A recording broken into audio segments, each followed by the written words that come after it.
سورہ بنی اسرائیل کی آیت جس میں ماں باپ کو اف تک نہ کہنے کا حکم. اب آج کل کے حالات میں میرے سے بھی ہوا ہے کہ والدین سے ہم کہتے ہیں کہ آپ چپ کر کے بیٹھ جائیں, آپ کو نہیں پتا, آپ اس معاملے میں نہ بولیں. تو کیا یہ بھی استغفر اللہ توب الیہ, اللہ تعالیٰ معاف کرے, یہ کبھی بھی الفاظ نہیں استعمال کرنے چاہیے ماں باپ کے لیے. اچھا سوال کریں آپ. سوال یہی ہے کہ کیا یہ ایسا کہنا بھی ان آیات کی خلاف ورزی ہے؟ سرکار یہ سب سے بڑی خلاف ورزی ہے, یعنی باقی تو اس سے چھوٹی ہیں جو منع کی گئی ہیں. قرآن جو منع کر رہا ہے, یہ 10 کمانڈمنٹس میں میرا مسئلہ نمبر 77 ریکارڈڈ ہے, سورہ بنی اسرائیل میں آیت نمبر 23 سے 39 تک کل 17 آیات میں 10 کمانڈمنٹس ہیں جو تورات اور انجیل میں تھیں اور قرآن میں بھی آئیں. اعوذ باللہ من الشیطان الرجیم. وَقَضَىٰ رَبُّكَ أَلَّا تَعْبُدُوا إِلَّا إِيَّهُ, اور تمہارے رب نے یہ بات طے کر دی تھی کہ مت پوجنا کسی کو سوائے اس کے. پہلی کمانڈ تھی توحید, دوسری وَبِالْوَالِدَيْنِ إِحْسَانًا, اور ماں باپ کے ساتھ احسان کرنا.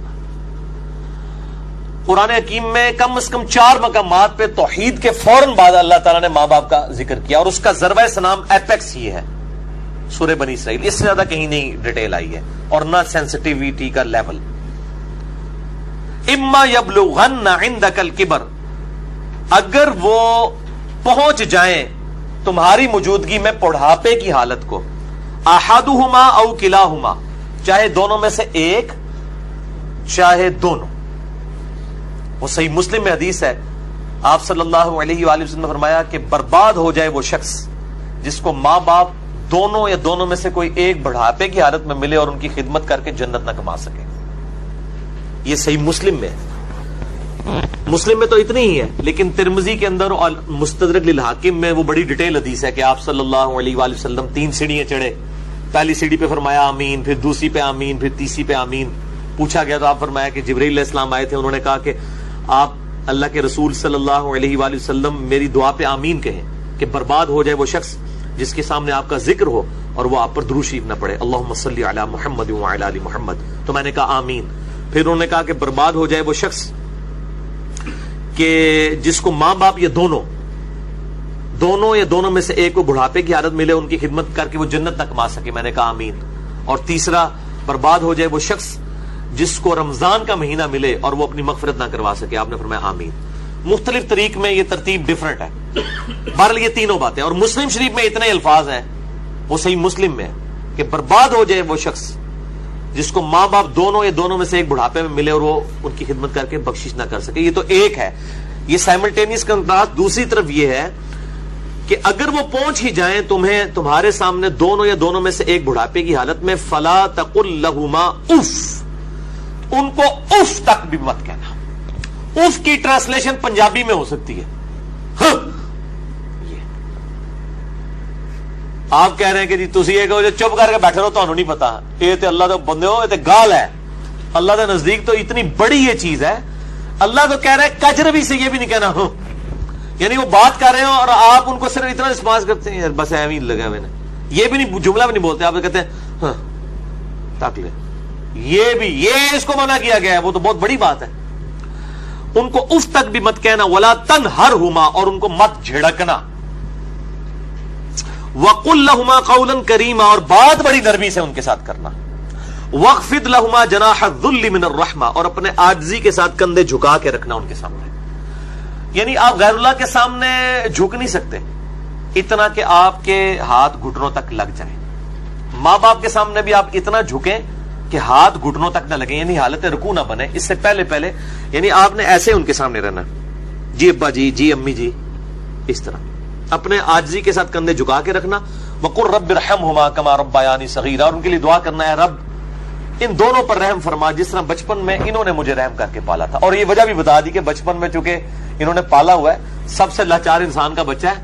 بلی کے بچے کو آپ اس ٹیبل پہ رکھ دیں نیچے نہیں گرے گا, اور انسان کا آپ سال کا بچہ بھی رکھ دینا, وہ اگر کروٹ لیتا ہے تو گر پڑے گا. اس کو نہیں عقل کہ میں نے نیچے گرنا یا نہیں گرنا. اتنا لاچار ہے انسان. اسی لیے انسان کے ماں باپ کو اتنا حق دیا گیا, چاہے وہ مشرک ہی کیوں نہ ہو. دنیاوی معاملے میں ان کے ساتھ معروف طریقے سے چلنا ہے. یہ حضرت لقمان کی جو نصیحت ہے, میرا بھی وہ لیکچر بھی ریکارڈ ہوا ہے, مسئلہ 176 میں نے بتایا. ربکم اعلم بما فی نفوسکم, یہ آپ کی بات کا جواب آ رہا ہے. تمہارا رب خوب جانتا ہے جو تمہارے جی میں ہے. ان تکونوا صالحین، اگر تم نیکوکار ہو، اچھے ہو، یعنی تمہاری عادت نہیں ہے بدتمیزی کرنے کی، کبھی کبھار کوئی تھوڑا سا سکپ آف لینگویج یا سلپ آف ٹنگ ہو جاتی ہے، فَإِنَّهُ كَانَ لِلْأَوَّابِينَ غَفُورًا، تو پھر بے شک اللہ تعالیٰ توبہ کرنے والوں کی توبہ کو قبول کرتا ہے. یعنی عادی مجرم نہ ہو. ان تکونوا صالحین، اگر تم عادی مجرم نہیں ہو، عام حالت میں تمہارا بڑا اچھا ایٹیچیوڈ ہے، کبھی کوئی اسٹیٹ آف مائنڈ ایسی تھی کہ کوئی بات غلط نکل گئی، فوراً توبہ کرو. توبہ اللہ سے بھی کرنی ہے، ان سے بھی معافی مانگنی ہے، اللہ تعالیٰ معاف کر دے گا. لیکن یہ معاملہ بہت سینسٹیو ہے نا جی. اب دیکھیں کہ ہم دنیاوی معاملات میں بھی، یعنی سوئی گیس کی وجہ سے آپ کو پتا ہے کتنے لوگ ہیں جن کے ساتھ ایشو بنتے ہیں. ہم کتنے وہمیوں کی طرح رات کو چیک کرتے ہیں، یار کوئی یعنی کوئی کہیں پہ پائلٹ کھلا نہ رہ جائے، یا ہیٹر جلتا ہوا نہ چھوڑ دیں پیچھے سے، وہ اگر لوڈ شیڈنگ ہوئی اور پھر گیس آئی تو آپ پتہ کتنے لوگ ہر سال مرتے ہیں. تو کتنی احتیاط کی جاتی ہے. چھوٹے بچوں کے سامنے ماچس لائٹر نہیں رکھا جاتا، تو احتیاط کرتے ہیں. تو آپ دیکھیں اس طرح کے اگر آپ احتیاط ماں باپ کے بارے میں کر رہے ہیں تو شاید سالوں میں کبھی ایک دفعہ ہو، لیکن ہر ہفتے ہی جھڑپ ہو جاتی ہے، یا جب معاملہ ہوتا ہے تب جھڑپ ہو جاتی ہے، تو اس کا مطلب ہے ان تکونوا صالحین نہیں ہے آپ، لہذا آپ کی توبہ بھی کوئی قبول نہیں ہے. توبہ بھی نہیں ہے جب تک کہ ماں باپ صحیح طریقے سے معاف نہ کرے اور اپنی روش صحیح نہ کر لی جائے. تو اس میں یہ بہتر، یہ میں نے بھی دیکھا ہے، مطلب میری بھی ایک بڑی ایکسٹروورٹ نیچر ہے، تو مطلب بعض اوقات ماں باپ کو یعنی ایک بچپنے کی طرف سورہ حج میں آتا ہے کہ اللہ تعالیٰ رذیل عمر تک لٹا دیتا ہے کہ کئی چیزیں جاننے کے بعد کچھ نہ جانے. بوڑھے اور بچے برابر ہوتے ہیں. میری بھی یعنی الحمدللہ دادی ماں کی عمر 90 سال ہو چکی ہے. میں یعنی آج سے 10 سال پہلے دیکھتا ہوں اور اب ان میں کافی فرق آیا. یعنی بالکل بچوں والی آتے ہیں، چھوٹی چھوٹی بات کو مائنڈ کرنا.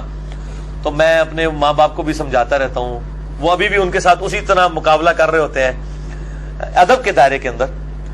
تو میں کہتا ہوں ان کے ساتھ مقابلہ بنتا ہی نہیں ہے. جیسے چھوٹا بچہ تو آپ کو 5 دفعہ پوچھے گا کہ بابا یہ کیا ہے، تو آپ بتائیں گے پیار سے، پھر اس کی بھی آگے سے وہ کیڑے نکالے گا. تو اب وہ کئی بار بھول جاتی ہیں، مجھ سے بار بار پوچھ رہی ہوتی ہیں، تو میرے سامنے یہ آیات ہوتی ہے نا، تو میں وہ 10 دفعہ ایک بات اگر مجھ سے پوچھتی ہیں نا تو میں 10 بار جواب دیتا ہوں. میں یہ نہیں کہتا میں تو کل بھی دسیا سی، کیونکہ ظاہر ہے کہ اس عمر میں پہنچ کے رذیل عمر میں یہی کچھ ہو جاتا ہے. تو انسان کو یعنی بالکل پازیٹیو رہنا چاہیے، ڈرتے رہنا چاہیے، کیونکہ توحید کے بعد قرآن حکیم میں کم از کم 4 جگہ اللہ تعالیٰ نے ماں باپ کے حق کا ذکر کیا، اور جنت اور دوزخ ڈیپینڈنٹ ہو گئی ہے.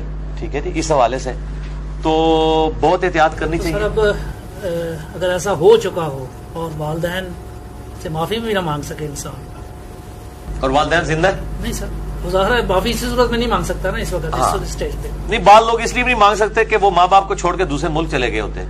ہاں یہ بھی ممکن. تو وہ کلیریفیکیشن ضروری ہے. دیکھیں ماں باپ سے اگر ایسا ہو گیا تو فوراً سے پہلے ماں باپ کے لیے دعائیں مغفرت کرے اور ان کی طرف سے صدقہ اور خیرات کرے. جیسا کہ سنن ابن ماجہ میں حدیث ہے کہ یہ صحیح سند کے ساتھ ہے کہ ایک شخص کے مرنے کے بعد جنت میں کچھ درجے بلند کیے جاتے ہیں. تو پوچھتا ہے اللہ یہ میں نے نیکی نہیں کی تھی، یہ کیوں میرے درجات بلند ہوئے؟ تو اللہ تعالیٰ فرماتا ہے تیری اولاد نے تیرے لیے استغفار کیا تو اس کی وجہ سے ہی تیرے درجات بلند. اولاد تو انویسٹمنٹ ہے. صحیح مسلم میں حدیث ہے کہ مردے کو 3 اعمال کا ثواب ملتا ہے. نمبر 1 صدقہ جاریہ، وہ ملنا بھی چاہیے، اس نے خود کیا. امام بخاری نے بخاری لکھی ہے، ثواب ان کو ملنا چاہیے. میری اب ویڈیوز ریکارڈ ہو رہی ہیں، میرے مرنے کے بعد بھی لوگ دیکھیں گے، اس کا ثواب مجھے ملنا چاہیے، کیونکہ میں نے الحمدللہ اس پہ محنت کر کے اللہ کے لیے اخلاص کے ساتھ ریکارڈنگ کی ہے. تو میرا ہی عمل ہے، مجھے مل رہا ہے، مرنے کے بعد بھی ملے گا. نمبر 2 علم کی بات، جیسے امام بخاری نے اب صحیح بخاری لکھی ہے تو وہ علم لوگوں تک پہنچایا ہے، ان کو مرنے کے بعد بھی ثواب ملے گا. کسی نے مسجد کے اندر کوئی پنکھا لگوایا ہے، صدقہ جاریہ ہے، مرنے کے بعد ثواب ملے گا. اور تیسرا کہا گیا نیک اولاد. نیک اولاد جو دعا کرتی ہے، نیک اولاد جو صدقہ کرتی ہے. مسئلہ نمبر 74 میرا بڑے لوگ دیکھ چکے ہیں، 1 لاکھ سے زیادہ اوپر اس کے ویورز ہیں اور اس کے کلپس تو لاکھوں تک ہیں. اس میں نے بتایا ہے کون کون سے موڈ ہیں میت تک نفع پہنچانے کے. صدقہ و خیرات ماں باپ کی طرف سے کریں تو انشاءاللہ قیامت الدین اللہ تعالیٰ آپ کے ماں باپ کو آپ سے راضی کر دے گا. جب ان کو مرنے کے بعد آپ کی دعاؤں سے نفع ملے گا تو بڑے خوش ہوں گے کہ ہمارے بچوں نے ہمیں مرنے کے بعد یاد رکھا.